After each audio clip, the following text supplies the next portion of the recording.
वृंदावन के राधा दामोदर मंदिर में विराजित गिरिराज शिला की कथा।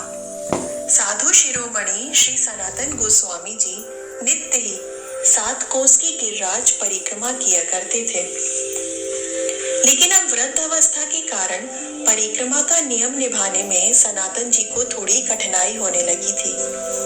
लेकिन वो प्रभु का आश्रय थी क्या, जो किसी भी प्रकार की कठिनाई आने पर अपना नियम छोड़ दे। इसीलिए प्रेम में पगे हुए परिक्रमा के नियम को सनातन जी 90 वर्ष की अवस्था में भी किसी प्रकार पूर्ण कर ही लेते थे। एक दिन की बात है, परिक्रमा करते हुए सनातन जी मार्ग में गिर पड़े। तभी एक गोप बालक सनातन जी के पास आया और उन्हें उठाते हुए बोला, बाबा, तुमसे 7 कोस की गोवर्धन परिक्रमा अब नहीं होगी। बाबा, तुम परिक्रमा का नियम छोड़ दो। गोप बालक का कोमल स्पर्श पाकर सनातन जी को कंप हो आया।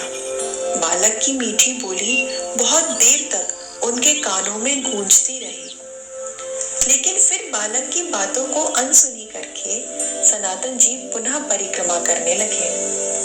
और एक दिन फिर से वही हुआ।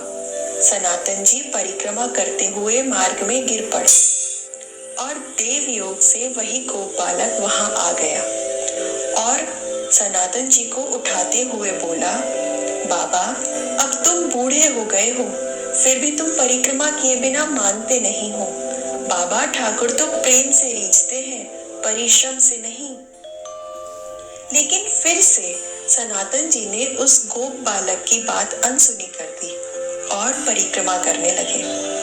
लेकिन इस बार सनातन जी एक संकट में पड़ गए। सनातन जी के हृदय में उस गोप बालक की मधुर मूर्ति गड़ सी गई। सोते जागते उठते बैठते सनातन जी को उसी बालक की याद आने लगी।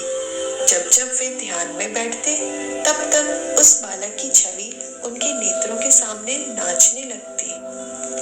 एक दिन की बात है, जब सनातन जी उस गोप बालक की स्मृति में खोए हुए थे, तभी सहसा उनके मन में स्पंदन सा हुआ और नई स्फूर्ति सी हुई। वे सोचने लगे, एक साधारण से ब्रजवासी बालक से मेरा इतना लगाव, ये कैसे संभव है। उस बालक में इतनी शक्ति कि मुझ वयोवृद्ध तपोवृत्त वैरागी के मन को अपने इतने वश में कर ले कि मैं अपने इष्ट तक का ध्यान न कर सकूं। नहीं नहीं, वो कोई साधारण बालक नहीं हो सकता। सनातन जी सोचने लगे, कहीं उस बालक के रूप में मेरे प्रभु मदन गोपाल ही तो नहीं है, जो मेरे साथ ही लीला कर रहे हो। वे मन ही मन सोचने लगे, अगर वो बालक एक बार फिर से मुझे मिल जाए तो मैं सारा रहस्य जाने बिना उसे छोड़ूंगा नहीं। संयोगवश एक दिन परिक्रमा करते समय सनातन जी को वो ही गोप बालक फिर से मिल गया और वो फिर से सनातन जी से परिक्रमा का नियम छोड़ देने का आग्रह करने लगा। इस बार सनातन जी ने उस बालक के चरण पकड़ लिए और उसके कोमल चरणों पर अपना मस्तक रख दिया और बड़े ही आर्त स्वर से बोले, प्रभु, अब छल ना करो, अपने स्वरूप में प्रकट होकर मुझे बताओ मैं क्या करूं। प्रभु, गिरिराज मेरे प्राण है, गिरिराज परिक्रमा मेरे प्राणों की संजीवनी है। प्राण रहते गिरिराज परिक्रमा को मैं कैसे छोड़ दूं। जो ही सनातन जी ने गोप बालक के चरणों पर से अपना मस्तक उठाकर उसके मुख की ओर देखा, तो वे देखते हैं कि उनके सामने गोप बालक की जगह साक्षात मदन गोपाल जी खड़े हैं और वे सनातन जी को देखकर मंद मंद मुस्कुरा रहे हैं और प्रभु का दाहिना चरण एक गिरिराज शिला पर रखा हुआ है। भक्त वत्सल प्रभु सनातन जी की निष्ठा देखकर बहुत प्रसन्न हुए।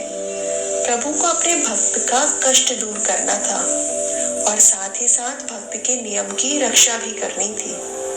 प्रभु ने सनातन जी से कहा, सनातन, मुझसे तुम्हारा कष्ट देखा नहीं जाता और तुम हो कि गिरिराज परिक्रमा का नियम छोड़ना ही नहीं चाहते। सनातन, तुम इस शिला की ही परिक्रमा कर लिया करो, इस पर मेरा चरण चिन्ह अंकित है। इस शिला की परिक्रमा कर लेने से ही तुम्हारी गिरिराज परिक्रमा हो जाया करेगी। इतना कहकर मदन गोपाल जी अंतर्ध्यान हो गए। सनातन जी मदन गोपाल जी के चरण चिन्ह वाली उस शिला को भक्ति पूर्वक सिर पर रखकर अपनी कुटिया में ले आए और उसका अभिषेक किया और नित्य ही शिला की परिक्रमा करने लगे। सनातन जी के अंतर्ध्यान हो जाने के पश्चात जीव गोस्वामी जी उस गिरिराज शिला को राधा दामोदर मंदिर में ले आए और आज भी वो शिला वृंदावन में राधा दामोदर मंदिर में विद्यमान है। और आज भी ऐसी मान्यता है कि जो भी भक्तजन राधा दामोदर मंदिर की 4 परिक्रमा कर लेंगे उन्हें गिरिराज परिक्रमा का फल प्राप्त होगा।